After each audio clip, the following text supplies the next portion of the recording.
Luigi Mangione begs fans to stop bombarding him with photos in jail.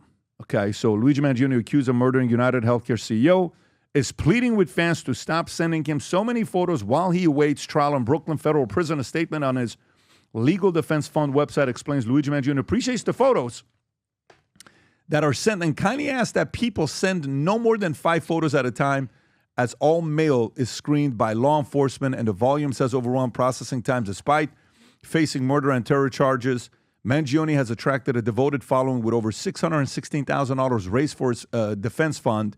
His lawyers are very happy about that. And letters flooding in from across the country and around the globe. In a statement, he said he is overwhelmed by and grateful for everyone who has written me, and noted that the support has transcended political, racial, and even class divisions.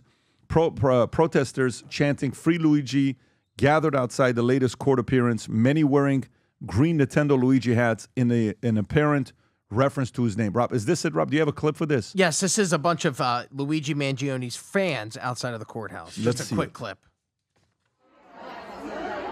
That is insane. Are you serious? Yes, and there's multiple videos of the fans, but this is what every one of his courthouse appearances has been like, where there's dozens of women that are showing up in support of him. And this time, is this like the story of, this happened back in the days, right? This happened another time. What Richard Ramirez. Right. Yeah. What do you think about this story? 2 things. First of all, we could have 5 weeks of podcasts and talk about broken healthcare in the United States, from the cost of medicines to insurance claims and medical bankruptcies. We could do all that. And so there is a ton of pent-up anger. And some pressure was let out of the balloon when the CEO of United Healthcare was murdered. But we have to think about it. That was a guy, he's a CEO and he makes a lot of money. No, he was a guy with a job that got murdered, shot in the back, cowardly. And the guy that shot him is suddenly a hero. This is the same way, you've seen this so many times in history. Che. Everybody, all these kids are wearing Che Guevara shirts. Yep, the Che. But they don't know the history of it. No, they just think the colors. They don't know what he cool. did to kids. Yeah. They don't know what he did to a village. But he's like somehow this mythical hero, and that's it. It's mythical hero worship. You saw one of the bombers. The Boston bomber. Sarsanov. Yeah, whatever the Sarnav. Yeah. And the cover of Rolling Stone is ridiculous. Who ran over his brother in the getaway car and killed his brother on the street after murdering people at the Boston Marathon. Right. You have to, exactly the right. The bomber. He's so hot. And look how Rolling Stone chose to use almost like this, hey, hot new teen voice image for their cover. Jeez. So even Rolling Stone was putting it out there, to sell magazines. There is a perversion of hero worship in any society about the counterculture person that seems to take it to the man meaning the establishment. And that's warped. And it's also a terrible sign of what has happened in healthcare in the U.S., that led somebody to the point that they were going to say, okay, I'm going to take up arms against my oppressor, and your oppressor was a corporate guy with a job. But the hero worship is what is mystifying to me, and it's also it's very female skewed. When you saw the response to this guy, and it's just I don't get it. I mean, literally. I logically process it, but I don't get it. It's just crazy. It's like women, like the girls that are there, like, what are you trying to expect? Like with Jeffrey Dahmer and all that, he was getting girls that wanted him and married him. It's like, bro, the guy was eating people. And I guess, that saying that girls just like bad boys? Like Richard Ramirez was the Night Stalker. He would murder and sexually assault these women.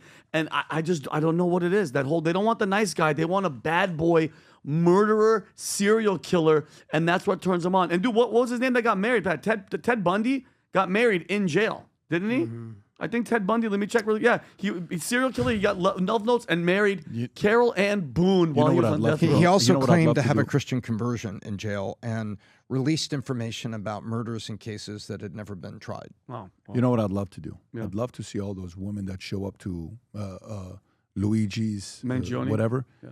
I'd love to pay him each $100 to come out, focus group, bring 500 of them out, and have them stand up one by one, tell the relationship with their father. Yeah. One by one. Tell me the relationship with your father. And then you're like, oh, okay. The man whom you love left you, wasn't there, didn't care about you. So your entire life, you're trying to fix men to love you, to pursue them. This is why a father plays a very important role in any person's life.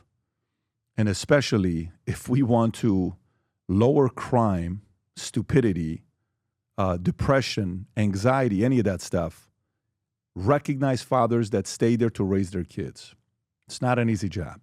These fathers deserve, Medal of Honor for doing what they're doing.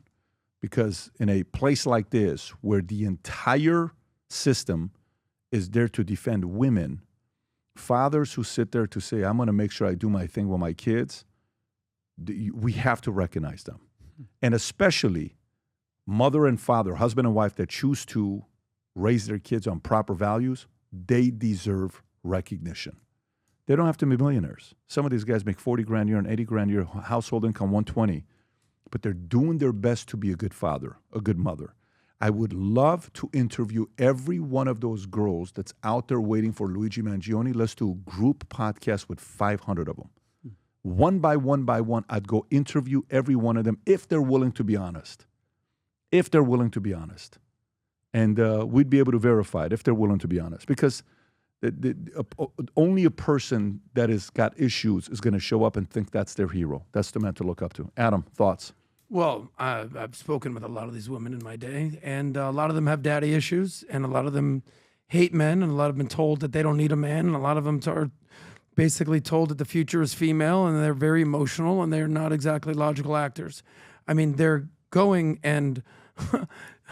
Is he in jail? Where is he right now? In jail, obviously. Yeah, he's locked so up. they're going to his court appearance and basically no bail. Yeah, he's a murderer, and they're basically singing his praises. I don't know why women are obsessed with murder mysteries and crime documentaries.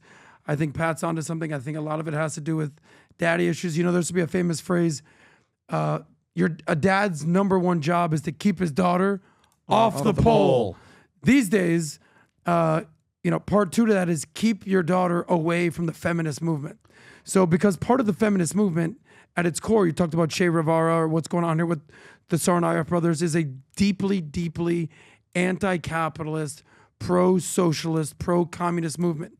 Like if you Google Karl Marx and cool pictures, there's cool pictures of Karl Marx, who I would say not even inarguably, I would say definitely one of the worst humans to ever live for society. Like how many people have died, whether it's Mao, whether it's Stalin, whether it's Hitler, wherever you want to kind of put into this socialist agenda, hundreds of millions. So, but he's cool now. This is the guy. So, there's a, not me, but there is a movement out there that people talk about, like Pearl Davis and some other women. And they basically say that women shouldn't vote. I'm like, what do you mean that women shouldn't vote? Women should have the right to vote. Of course they should. And she's a woman. She goes, no, way too emotional, way too ridiculous. This is some of the evidence as to pointing out why maybe some single women shouldn't vote. We have right now anywhere between 500 to 3,000 resumes that people post on a weekly basis that they want to work here. And after the last year of fully committing to identifying clearly how to describe the culture to new people that get hired, where we can, people can kind of watch it and see it for themselves and say, this is not a company for me to work at. We have 8 or 9 different companies to work at here at Valuetainment Line Holding. We created a 38-minute video that explains what it is to work here, who Valuetainment is for, who Valuetainment is not for, okay?